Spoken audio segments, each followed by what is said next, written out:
Hi dears, ഞാൻ ഇന്നലെ ഒരു സ്ഥലത്ത് കയറി ഭക്ഷണം കഴിച്ചു. അതിന്റെ ഒരു വീഡിയോ കാണാം. അത് കഴിഞ്ഞിട്ട് പോയോ കേട്ടോ, അത് കണ്ടിട്ട് പോയോ. ഓക്കെ.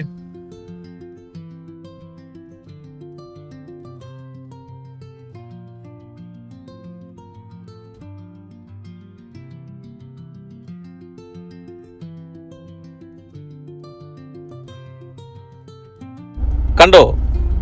ശരിക്കും പറഞ്ഞാല് ഒരു ഫ്രൈഡ് റൈസ്, ഒരു ചിക്കൻ്റെ ഡിഷ്, ഒപ്പം തന്നെ ഒരു ബീഫിൻ്റെ ഡിഷാണ് അത്. ചിക്കൻ മഞ്ചൂരിയൻ റൈസാണ് അത്. ശരിക്ക് 3 പേർക്ക് കഴിക്കാം. തൃശ്ശൂരുള്ളവർക്ക് എല്ലാവർക്കും അറിയാം സ്ഥലം എവിടെയാണെന്ന് അറിയാം. അതായത് ഹാവമിങ്, തൃശ്ശൂർ സെൻറ് തോമസ് കോളേജ് റോഡിൻ്റെ അടുത്തായിട്ട് വരും. പുറത്തുനിന്ന് വരുന്ന ആൾക്കാർ, ജില്ലയ്ക്ക് പുറത്തുനിന്ന് വരുന്ന ആൾക്കാർക്ക് കയറി കഴിക്കാൻ പറ്റുന്ന one of the best Chinese restaurant ഹാവമിങ്. ഓക്കെ, പോകുമ്പോൾ ഒറ്റയ്ക്ക് പോകണ്ട കേട്ടോ, ഒരു 1-2 പേരെ കൂട്ടി പോക്കോ. ശരിക്കും പറഞ്ഞാൽ ഒരു ഫ്രൈഡ് റൈസ് വാങ്ങിച്ചാൽ 3 പേര് കഴിക്കാം. Okay, bye.